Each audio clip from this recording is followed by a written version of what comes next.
Okay, hello everybody. If you could do me a favor and just, there should be a chat box if you're joining me here on the Hangout. This is my first time using the Hangouts on air for my webinars.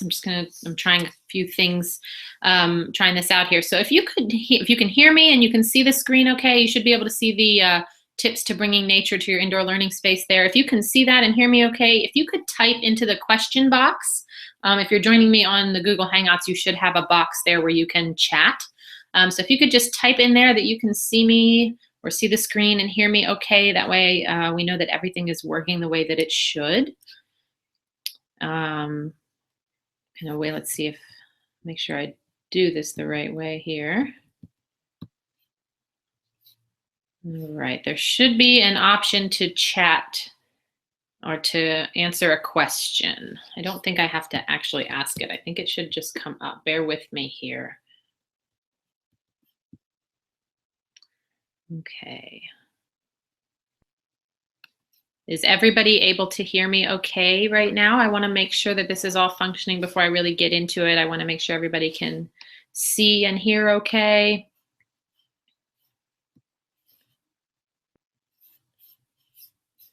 Looks like I'm having some people popping in and out, like we're having some troubles.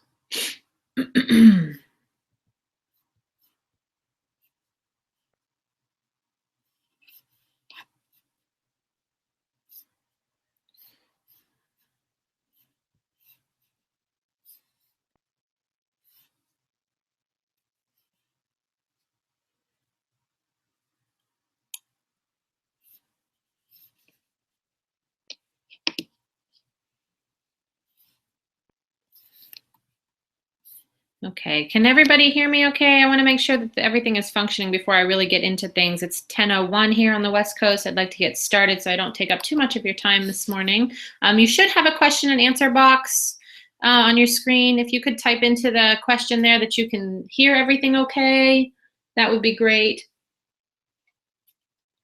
Okay, I see that there's people in here though, so I'm just going to go ahead and get started. I want to do a quick thing here.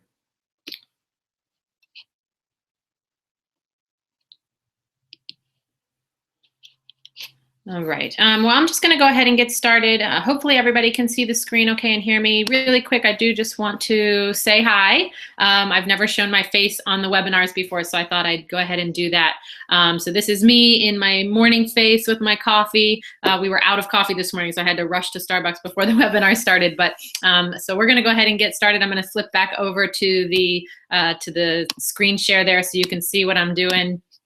But I did want to take a minute to say hi in person there. So I'm going to go ahead and get started. I don't want to take up too much time today, but thank you so much for joining me. Today we're going to talk about tips to bringing nature into your indoor learning space. And if you've followed me along with the webinars that I've been doing over the past couple of weeks, you'll see the trend. A lot of what I've been talking about has been about setting up learning spaces for your children. And I really focus on bringing nature into those spaces and utilizing nature.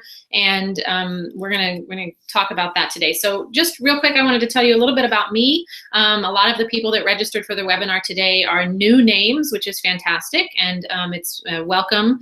And I just wanted to introduce myself first if you've never heard of me before, or if you were recommended here by a friend, or if you found this through the Google Hangouts public space, that's pretty great. So my name is Leah McDermott. I'm a mom, first of all. These are my boys in the photos there. Charlie is 4 and Desmond is 17 months. I'm a former teacher, and I have dedicated my time to helping parents provide enriching and meaningful learning opportunities for their children. That doesn't always mean through full-time homeschooling. A lot of the parents I work with are homeschooling families, but a lot of them just want to do as much as they can when they have their kids at home after school or on the weekends or over holidays. They really want to utilize that time to provide as enriching of an experience, especially with nature, as they can. So that's what I'm here for. That's what I do. My journey here began many years ago before I was a mother. I was teaching in an urban public school. I grew up as a homeschooler, actually. My family was in the military. I moved around a lot. So we were homeschoolers, and learning has always been a big passion of mine. So when it was time to choose a career, I knew right away that teaching is what I wanted to do. I went to college. I got dual certified. I got 2 master's degrees in education, and went right into the urban schools, ready to kind of change the world, but became pretty disheartened really quickly at the increasing automation of public schools. I was really a passion of mine to put as much individualized attention to each child in my room as I could, but it got harder and harder as my class sizes got bigger every year, and as the push from administration kept coming to make things across the board with learning, so that everybody was doing and learning the exact same thing. And I do believe that everybody can learn the same things at the same time, but I do not believe that we all learn the same way. So that became more and more of a challenge for me in my classroom to provide those individual education experiences. So after I had Charlie in 2011, I decided not to return to the classroom. I wanted to stay home with him. And then in the next year, in 2012, I really was longing to kind of share, I had that passion for sharing my knowledge. So I decided to start a natural living blog, which is where I met a lot of fantastic women. And I also started an Etsy shop where I sold handmade toys that I was making for my son. And through my blog, as my son got older, through the blog, I started sharing a lot of the activities that I was doing with him, just sort of, as I naturally was doing with them. And I had a lot of mothers and grandparents asking me, please share what you're doing more and more. I really want to be able to do these things that you're doing with my son or my daughter, my grandchild. So after I had my second son last spring, I really was starting at that point, Charlie was 3 and he was really needing some more structure to his days and to his learning environment. So I started piecing together a lot of the things that I had been doing and making them a little bit more user-friendly. And I had people clamoring for that. Please share this with me. So I started I put together a curriculum, but I'll talk about that later. So I decided to start a nature-based Facebook group, and it's a huge group with almost 1,500 members in it now. It's a free group. I'm going to have a link to that a little bit later on. I don't think that I can put this in the chat box here. Let me double check. No, I'm not able to do that. Okay. If there's anybody in here that knows how to link to that group, that is a friend of mine that knows how to link to that and can put it in the question box, that'd be great. You can find it on Facebook. It's just Nature Inspired Homeschooling Group. Like I said, a little bit later, I'll pop up a bit.ly link for you to find that. But definitely, write that down and come back and join us, because it's a fantastic community. And inside that community, we had a lot of different discussions, and over time, a lot of the same scenarios and questions kept popping up. So I decided to put together a webinar series and start doing webinars where I could share a lot of my knowledge about these subjects and, kind of get a discussion going in a way that was more helpful to a lot of people. And learning spaces is one of the ones that comes up more than anything. So that's why we're here today. So I've done several webinars about learning spaces overall, and I really wanted to kind of break that down to make it a little bit more uniquely friendly to each one of you. So that's where we are, and let's get started. So the basics of bringing nature into your child's learning space. So we know that there's lots and lots of benefits for when your child engages with nature and its elements, but obviously we can't be outside all the time. So if you can bring some of those natural elements into your home, and specifically into the space where your child does most of their learning. Now that doesn't mean that they have a separate space. A lot of the women that I work with, or a lot of the people that I work with, live in apartments or much smaller homes where they don't have a designated learning space. But really, this can be a shared space. So if you focus on bringing the natural elements into your home in general, you can still get a lot of these benefits. If your child has a designated learning space that's a room on their own, maybe that's shared with their bedroom, or maybe that's shared even with the family space, you can still implement all of these things. That's kind of my goal, is to be able to have people implement all of these these tips and tricks, no matter what kind of situation they're living in. Excuse me.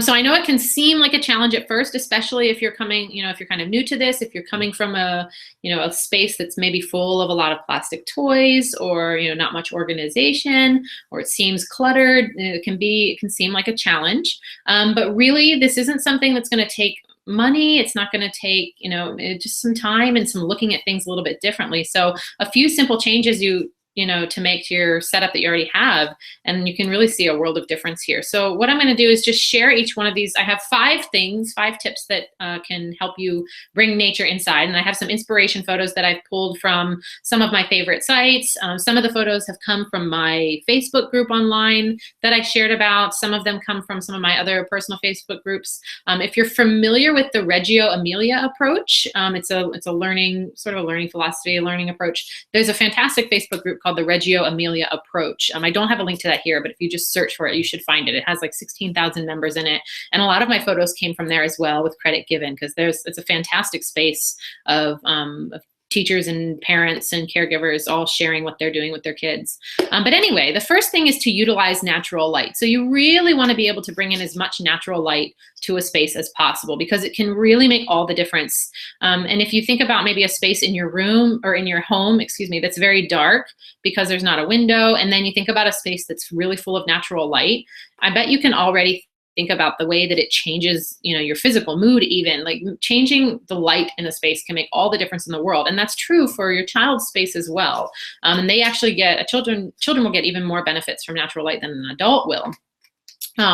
So interaction with and the exposure to natural light, even if that comes through a window, your child is still getting some healthy benefits from it. Now, they're not getting the vitamin D. Unless the vitamin D from the sun is directly on their skin, they're not going to be absorbing it. So you're not really getting benefits that way. But just the emotional and mental and spiritual benefits that your child gets from having natural light around them as much as possible, it's really incredible. So try thinking about ways that you can bring that in, and really trying to get rid of or limit the use of false lighting.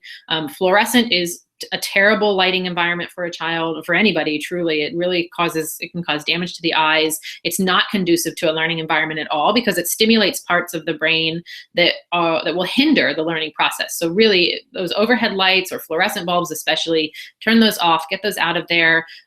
Try even to not use lamps. If you really need to introduce false lighting, I highly recommend using like Christmas lights behind a sheer curtain maybe.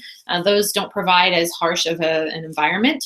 So definitely as much natural light as you can. So if your incoming light is limited, maybe you have just small windows or only a couple of windows, there's some tricks you can use to bring in more light from that window. So in my old home, we recently moved this summer. We moved cross country. In my old home, the room that my children used for their learning space had big, wide open windows, and it was great. I didn't really have to do anything except open the window to fill the place with natural light.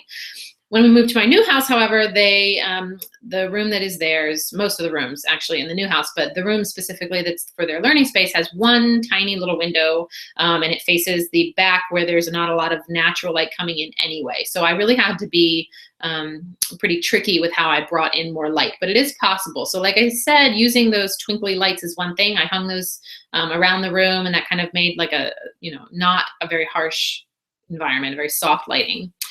Take blinds and curtains and shutters off the windows. Seriously, you don't need them. I know that it's decorative and it can be nice, but really if it's limiting any of the light coming in, take them off. Decorate a different way. The only time that maybe you would need to change that up is if your child's learning space is shared with their bedroom and you need to like block light at night. That would be one thing, but then maybe try to use like sheer curtains or something. Just really open up as much of that window as you can. And then the other thing, the biggest trick there would be using mirrors, because mirrors will reflect the natural light that's coming in. So even if it's only coming in from one small window, the mirrors are going to bounce that light all around the room. So really try to bring in as many mirrors as you can in those small, even in a room that's well lit, you can still utilize the mirrors. So you can see in the photos there, definitely use different sizes of mirrors, put them at your child's level. The more that you can put sort of directly across from the window, the more that'll kind of bounce around. But different sizes, different shapes, put them on the tables, let your child work on top of a safe mirror. You can see in the top photo there, An Everyday Story is one of my favorite websites. This is a lady at home, and she blogs out of her home, and she does a lot of really great things with her kids and sort of that Reggio Emilia approach that I mentioned. But you can see she put a mirror right there on her nature table, and that's a fantastic space. It's directly across from a window, you can see, so there's light bouncing right back on what the children are doing. And that's something that's so simple. She seriously just put a mirror, propped up at the end of the table there. So that's one way, a great way to bring more of that natural light in and to have your child be able to manipulate it almost. And then the picture on the bottom is just a learning space, but you can see they took all of the extra pieces off of those windows and just open those right up and let all the light come right in and put the children's tables right under the light there. So that's really a great open window space for bringing in natural light. So the second thing, I'm sorry if I'm talking fast. I just kind of want to make sure I get everything in today before you guys get bored. Hold on, I hit the wrong button there. Okay, so second thing would be incorporating plant life. So unlike with the sunlight, with your child actually having to be outside to truly get the vitamin D absorbed through their skin, with plants, all of those benefits that your child gets from interacting with plant life and greenery, they're going to get that even if it's inside. So bringing plant life in, it cleans the air in your home. It creates a better physical and mental experience for the child, for adults as well. Like there's really nothing better you can do for your home than to bring plants inside. So definitely think about being able to do that. It's a really quick and easy way to change a space. There's lots of different ways to bring plants into the learning space. So really try to fill, if you walk into the space that you're using for your child and any empty space, fill it with a plant. Seriously, it's an easy thing Let your child help by growing an indoor garden. You can use recycled containers, plant herbs or flowers. A child thinks that, children find beauty in everything. It doesn't have to be, an elaborate, beautiful plant. Something very simple like a small pot of marigolds will make a child really happy and still have that interaction with greenery. Succulents are really easy to care for. They create a nice zen feel to a space. You can put a vase of flowers on their table where they do their work. It's a great piece of inspiration for them, and it's something for them to touch and use. And it inspires, imaginative play, gives them art inspiration. And try varying the sizes of the plants that you have. So maybe don't just fill one shelf with a wall of small plants. Try to put them all over the place, up high, hang them from the ceiling, use different pieces of the plants. If you look in the inspiration photos I have that I shared here, I believe that both of these came from the Reggio Emilia group I was mentioning. But the space on the picture on the top, I love that space. And if you look, you can see there's several different plants there. They use some bamboo sticks and just put those right onto the wall. So even though that's not a living plant right now, there's still that element of being in a natural space. You can see they put a plant up high and it's kind of growing down low. If you look to the right of the bamboo, between the bamboo and the wooden shelf, you can see there's actually a succulent plant suspended in glass there from the ceiling. So that's a really fantastic, adding of, what's the word I'm looking for? Adding space, and you can see the light reflecting through, making a shadow on the wall. From a child's point of view, that's a fantastic piece to put in their space. And then you can actually see a bonsai tree on the far right over there. So they've got something a little different growing. So there's lots of different plants at different levels in that space. And then down on the bottom picture, you see that's a child's little, I believe that's a very young child's little learning space, maybe a 16, 17-month-old learning space. It's very, low to the ground, very simple activities. But even there in that young child's space, they have access to plants like that. So a nice tall tree, a smaller plant right there for the child to have that interaction with. So bringing plant life in is a fantastic way to bring nature indoors. The third one would be using natural loose parts. And this is one that when I mention it, kind of gives a lot of parents an aha moment because we think about when we're outdoors, we think about using outside things to play with, rocks or pine cones or acorns or sticks. We think about that outside. We don't generally think about bringing those kinds of outdoor things inside. We think about light, we think about plants. We don't really think about the loose parts, but that can make all the difference in the world of play and learning and experience for a child inside. So when you think about filling up your spaces, filling up baskets or shelf activities with loose parts from your home, try thinking outside the box and think about where you could replace some of those man-made things with natural elements. So maybe instead of a basket of Legos, you put a basket of twigs or pine cones or rocks or seashells, and just sort of, or you do both and, kind of incorporate those two things together, those man-made and those natural elements. And, when you introduce those natural loose parts to an indoor play space and kind of bring that into your child's, worldview inside, it gives them so much more flexibility to explore and create. It's like a whole new world, and they're engaging with nature as well. It's so fun to me to see what my children do with natural loose parts when they're inside, because even just the same basket of rocks will be entirely different to my son inside his play space than when he's outside doing something. So it's really great to see. So yeah, basket of rocks, small tree rounds are great. Take a fallen branch and just cut down into rounds and sand them. Seashells are great, especially on like a light table. They really make fun shadows and they're fun to explore. Seasonal items are great. This is a great way to bring in, things from the different seasons. So pine cones or leaves, flowers, acorns, leaving those out for your child to freely explore.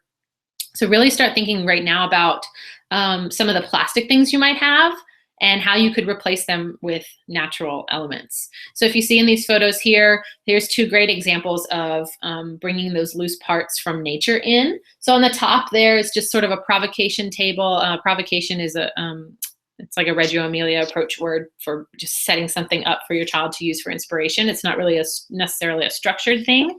There's not one way it can fit together. They can kind of do whatever they feel inspired to do. So there you see pine cone sticks. There's some gems and logs. Then there's some dried fruit rings there. It's just really a great little space. You can see a child doing a lot of imaginative things, and a plant there, of course, as well.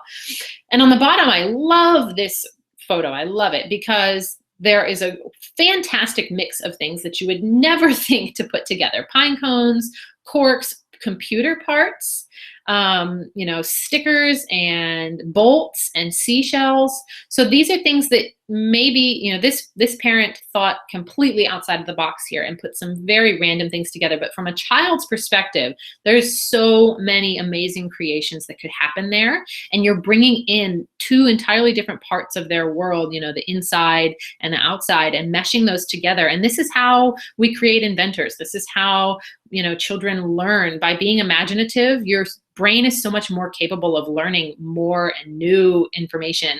And doing something like this is a fantastic way to help your child grow that imagination and really learn to create and explore and be welcome to new ideas. Excuse me. The fourth thing would be using nature as decoration. So I know in today's Pinteresty world, we tend to get, a little overzealous with themed decorations or painting murals on walls, or having, super, super fancy playrooms and everything. But truthfully, replace the generic wall art and start thinking about ways that you can bring nature inside, because your child is going to get so much more out of an actually interactive space than they will if the room is every single thing that you look at is Mickey Mouse, for example. So, not that there's anything wrong with that, but really start, as your child gets older especially, you really want to start replacing some of that, more generic plasticky themed character things with interactive elements, with nature, with things that do more than one thing, with things that require your child to use their imagination. And one of my favorite ways to do that, you can be really creative here, but one of my favorite things to do is to bring branches inside. And you can see a lot of people will hang the branch from the ceiling, like right in the center of the room.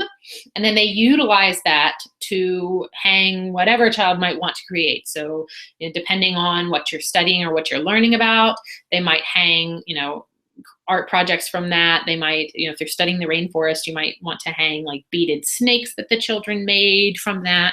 And on the top photo there, you see it's a little music wall, and they hung a branch and then an assortment of metal music or metal kitchen instruments or pieces that make a music wall, and the child can create music with those metal instruments. You can see the little tubes on the side there, but utilizing that natural element makes all the difference in that space. And then on the bottom, you can see that they actually pretty creatively used light to decorate the room. And if you look at the water bottles in the window, those are just like Voss water bottles that they filled with water and tinted in varying hues of the rainbow, and just set those up in the window where a lot of light streams through. So can you imagine the beautiful rainbow that makes on the floor of the learning space for the children? So using just those natural elements and something, recycled water bottles can create a beautiful, beautiful space. And you can see also in that space, they've got natural loose parts, they've got plants, they've got natural light, soft man-made light. It's a really great space there. And then the last one would be a nature table. And this is a really, really quick, easy way to bring nature indoors. So if you only do one thing after, reading all of this and listening to this webinar, make a nature table, make a nature space. It doesn't have to be elaborate. It doesn't have to be big and fancy. It's seriously, if you're in an apartment and you don't have a designated space, it can be a tray, a nature tray. Just something that your child has that's theirs, that they have control over, that they can use to collect items from outdoors. So the way that I like to use my nature table is when, we go on nature walks every day, whether that be around our neighborhood or at the park by our home or on a big hike. And my son has a nature bag that's his. It's a little bag that's maybe like, 5 by 7. And he can fill that, it's probably a little more than that, but he can fill that with anything that he finds that interests him that is allowed to come home. So, you might want to set some ground rules. Like if we're walking around the neighborhood, he's not allowed to pick flowers from somebody else's garden because they're not his. In general, we don't allow live creatures unless he asks me first. But, those simple ground rules. But he brings home these pieces that mean something to him. A lot of times they're based around the themes that we're studying. So for example, right now we're studying bugs. bugs. So, he might bring home things that he can use to create a bug house, or, we have brought a couple little creatures home in this specific unit. But the next theme that we'll be studying will be autumn. So I imagine he'll be bringing home lots of colored leaves and acorns and things that represent the changing season. So having that space, he can go out with his bag, he brings home the things that mean something to him, and I don't have to worry about them just being strewn all over the place because they have a place to go. They go to his nature table, or they could go to his nature tray, for example. And that's really just a space that he can use to explore and create. I keep science materials on mine, like, sorry, my mother is texting me, trying to find my, my brother just started college, so my mom is paranoid about him. But anyway, so if that popped up on your screen, I'm sorry about that. But anyway, yeah, so this is a space where I keep some science instruments, so like tweezers and magnifying glasses and scissors so he can cut things apart. So it's really just a space that I allow him complete freedom to explore and interact with nature, but he's inside. So, set up something like that. It's also, like I said, a great place to keep seasonal treasures or themed discoveries to kind of extend the learning units past when you're sitting down and doing a structured activity. It kind of extends that the whole way through the day. So 2 examples here. The top photo is from somebody who's actually in my Facebook nature group. She's also in my membership group, which I'll talk about in a minute. But you can see the nature table she set up for her daughter, which I love this photo. I use it on like every single one of my webinars. I find something in this photo that I love. This was also, this is during a bug themed unit that she was teaching to her daughter, or doing with her daughter. And you can see it's just a small table that her daughter has access to where they sit and do work together, but she's got all of these natural discoveries that her daughter could bring with her. So she had some inspiration on the wall with, bug cards that she hung up, and they have a bug catcher there. But then there's, a jar of natural things. There's plant life in a very simple way. It looks like just some leaves or ferns stuck in a jar. There's also, little tree rounds there. It looks like they're holding pencils. So it's just a great little nature table and a space for her daughter, an inviting space for her daughter to sit and explore. Excuse me.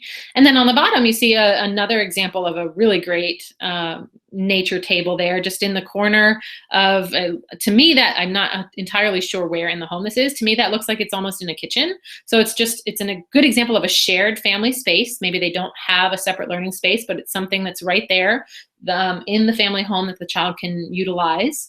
And it's just a great example there of bringing all of those elements in and letting the child just explore and play. So there's, rocks and acorns and leaves. They even put the leaves up on the wall as art.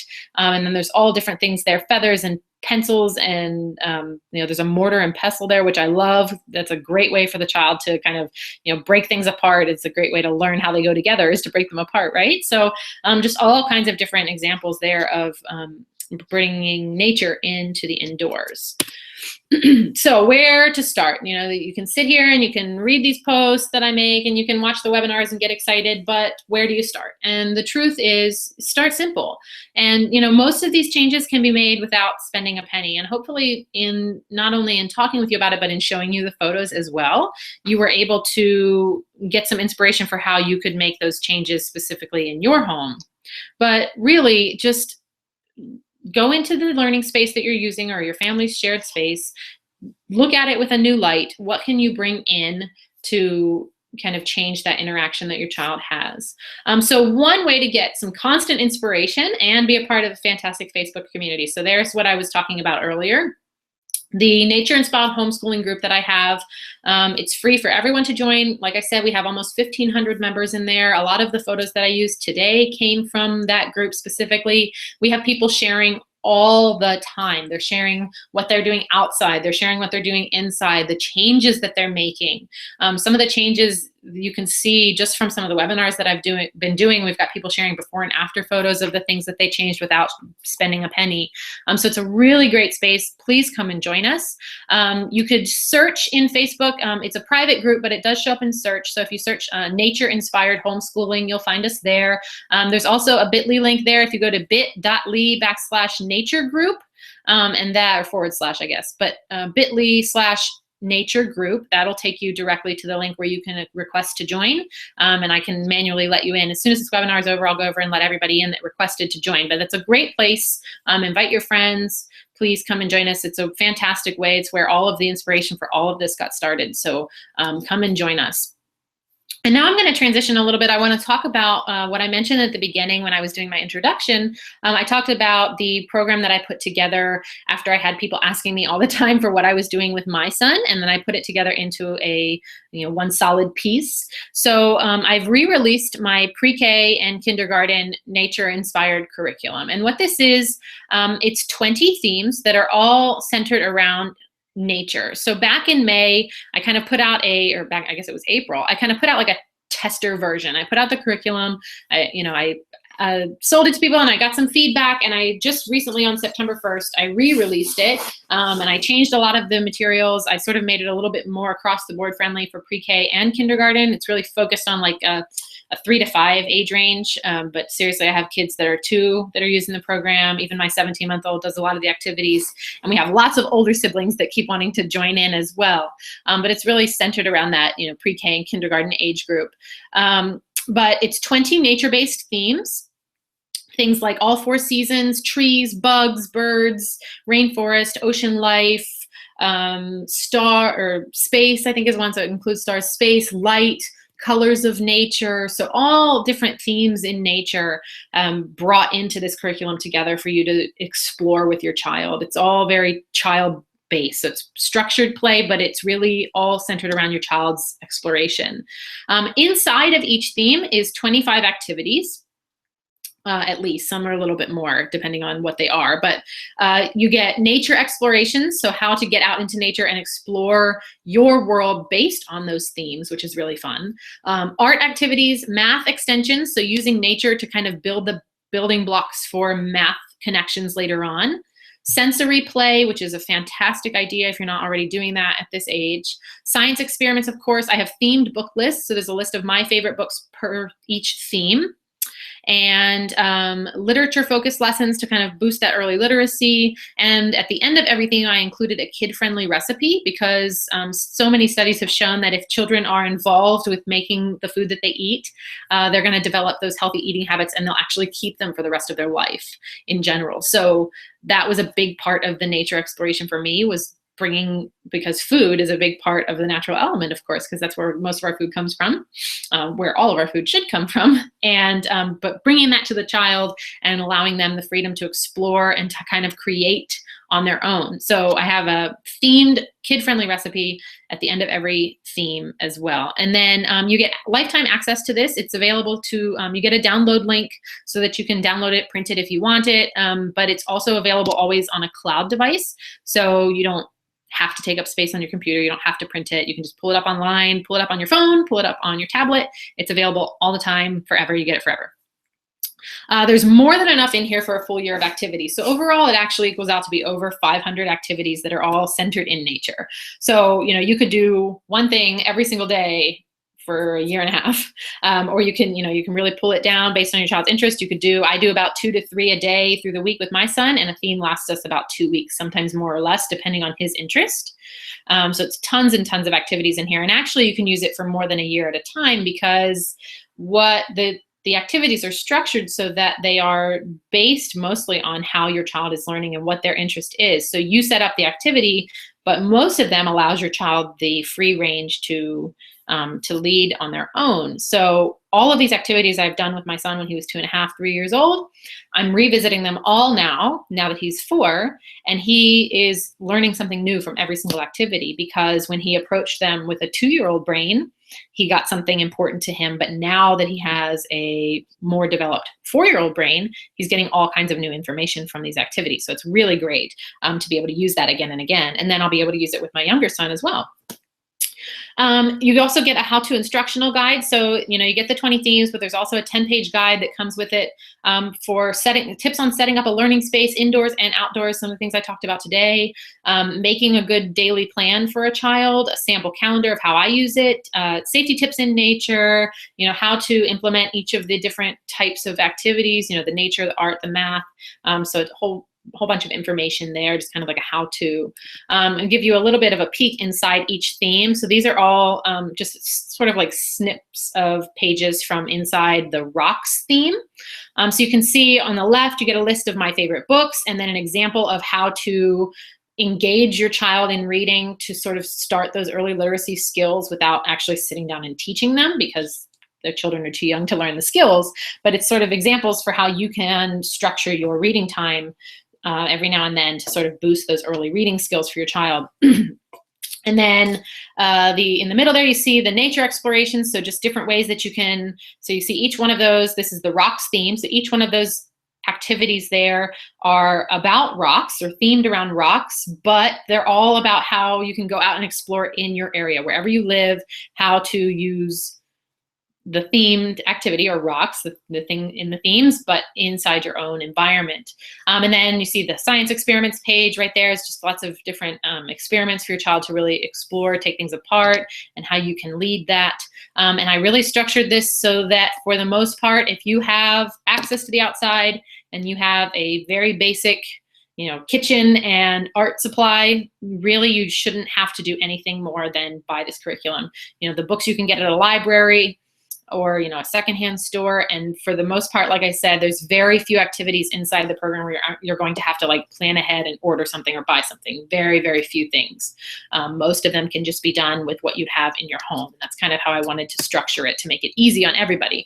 So you also get, with the new release of the material, I have added a ton of new bonuses. So you also get access to a private members only Facebook group, and this place is poppin', guys. It is a fantastic community. Like the community I already mentioned is a great community, but this group is moving so fast I can't even keep up. Like, I had to turn the notifications off for my own group because it was just, I was waking up to hundreds of notifications from the people in this group. It is amazing. We have almost 200 people in there, and it equals out to be over 200 kids, and a big group of us are working. I have set up a schedule for what I'm doing with my son, and I'm sharing daily what we do, so people are kind of following along. So there's a whole group of people sort of doing the same thing, and we're all sharing pictures and videos, and then we have extra files inside the group. So just having access to this group is like a whole new private world, and just this group alone is worth it because you get all of these files where I'm putting in things like supply lists, and other people in the group are adding the documents and adding to the documents things that they have done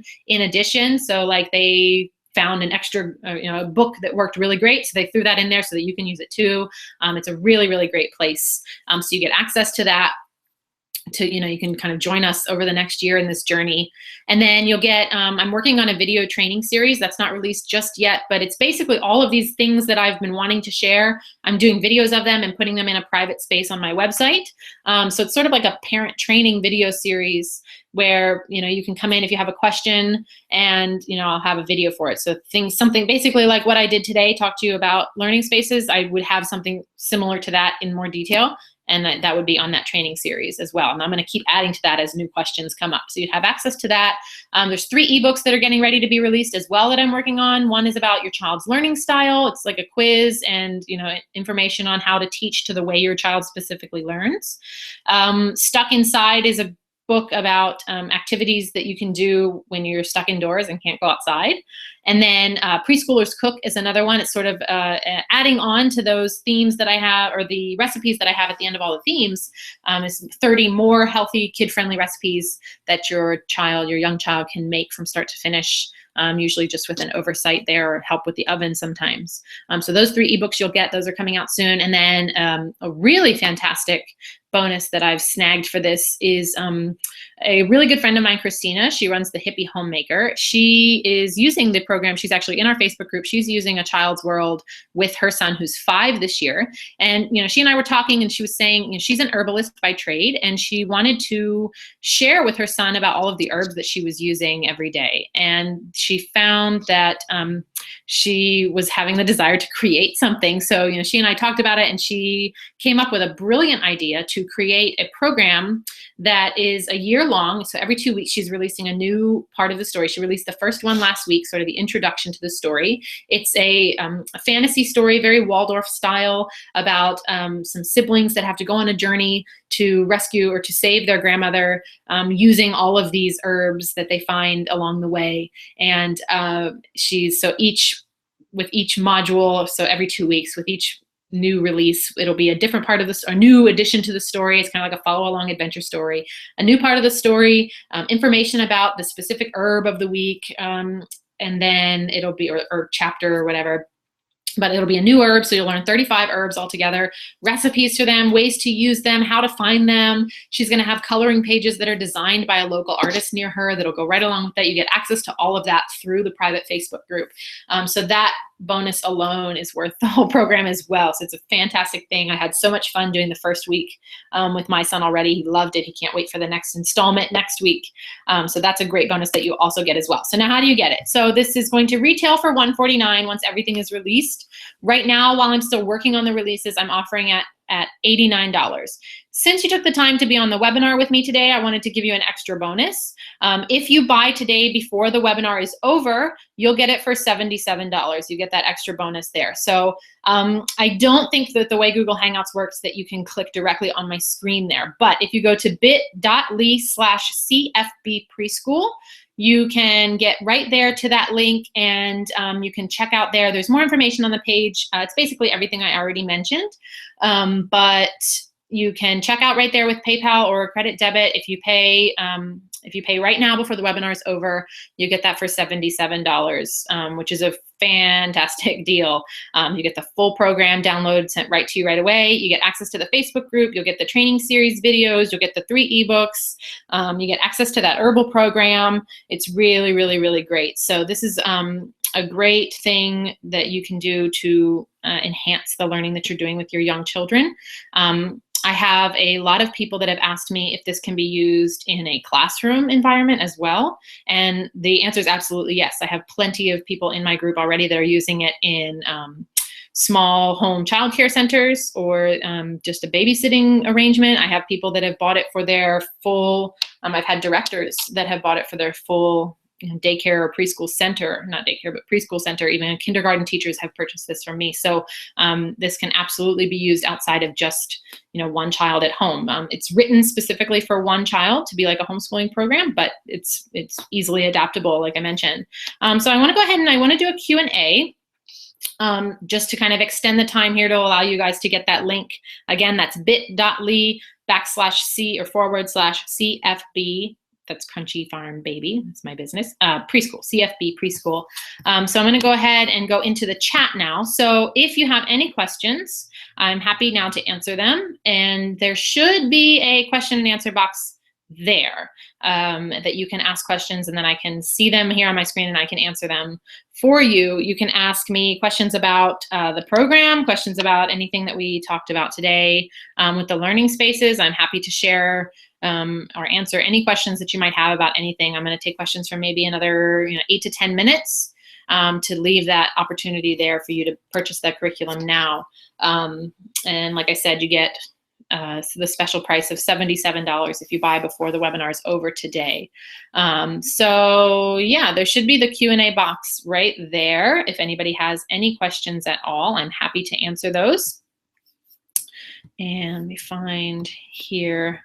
If you are viewing this live through my website, because I have a link directly to the website there, if you didn't have a Google login. If you're viewing this that way, you are not able to ask a question in the chat. So you should be able, there should be a button there to come over to the Hangout and join us here.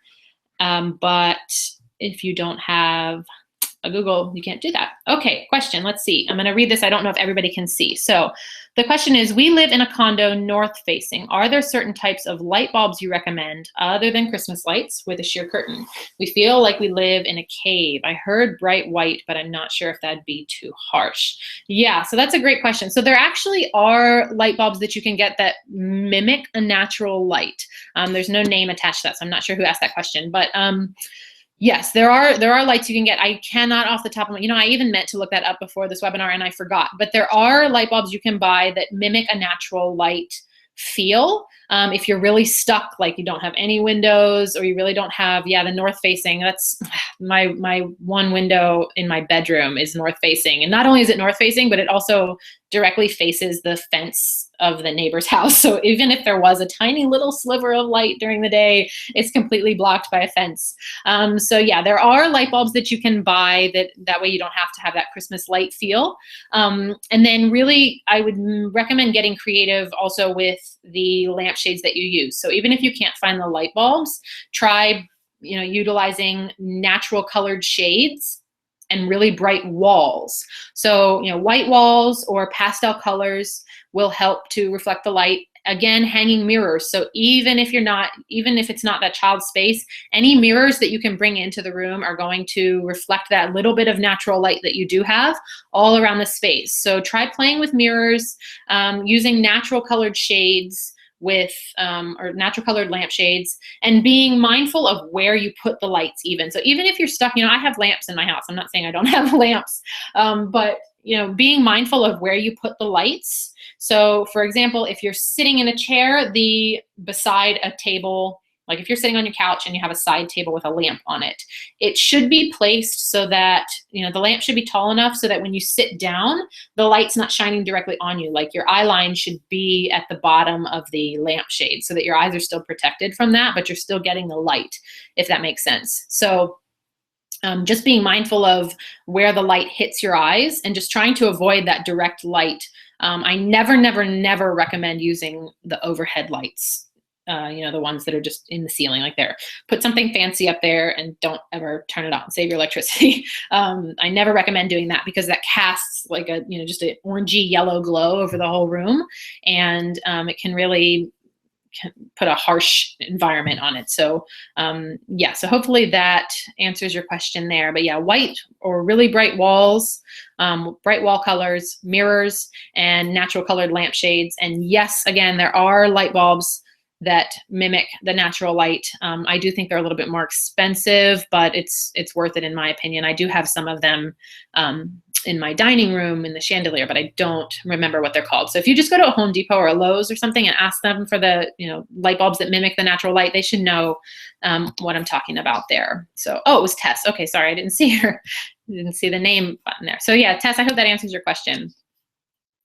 So we're done with that one. Okay, yeah, so any other questions? There's still some people here. So again, there's still time to snag that $77 deal for being here on the webinar with me. That will end when I'm done. See, Christina said, pet stores in the reptile section, you can get blue or red lights to simulate nighttime light. The blue light bulb would be what you're looking for. Yeah, that's it. Okay, yeah, I didn't know that you could buy them in a reptile section. Yeah, blue lights, that's it. So yes, blue light bulbs to have that, that nighttimey glow would be great. And then if you reflect that off of whiter walls, that would be perfect. Thanks, Christina. I could not remember at all, but I wouldn't have thought to look in the pet stores, but that's probably, it's probably a lot cheaper if you buy it in a pet store than if you go to Home Depot. They'll put some special label on it. It'll be a lot more expensive in there.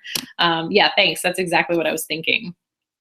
Yeah, so are there any other questions for me? I'm going to stay on about 3 or 4 more minutes, take this to about 10:50.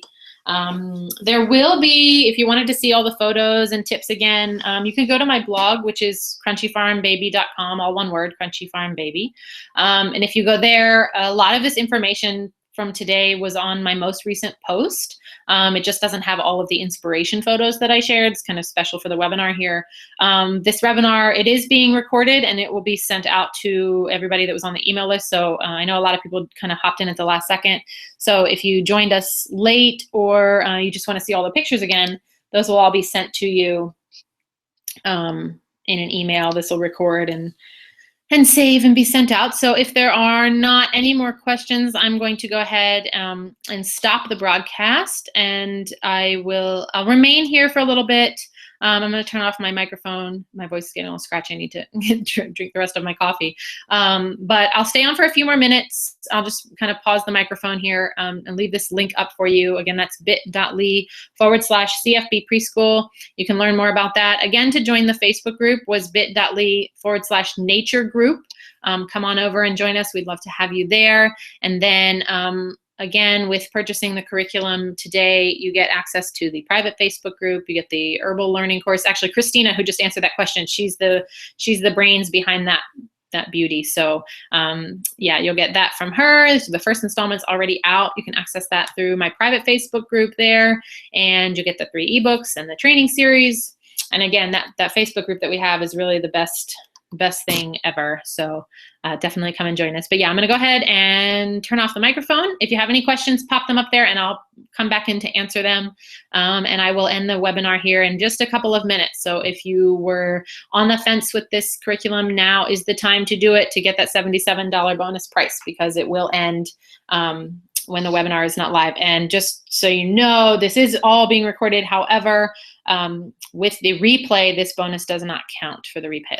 It's only for people that joined me live today. So if you're watching this through the replay, it's going to be $89. That's still a special price, but not the special bonus for taking the time to be with me today. So thank you for joining me. I hope that the Hangouts, if you've been on my webinars before, I used a different program and now I'm trying the Hangouts. So if you were in both of them and you want to send me an email or a message and let me know if this worked better or worse, I'd love to hear that. Kind of trying to do a little research to see which webinar program I want to go with before I do lots and lots and lots of webinars. So I'd love to hear your feedback on that, the quality of the video and the audio and all of that. So yeah, so I'm gonna go ahead and turn off the microphone now for real. And if you have any other questions, go ahead and pop in. I'll remain on for a few more minutes. And thank you so much for joining me today. And I will talk to you soon, hopefully. All right, thanks guys.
For those of you still on, I'm just popping back in to say the webinar is going to be ending in 2 minutes. So if you were thinking about grabbing that bonus price, now is the time to do that. Again, that's bit.ly/CFB preschool. And you have 2 minutes left to do that. At 10:55, I'm going to be stopping this broadcast and ending the webinar. Thank you.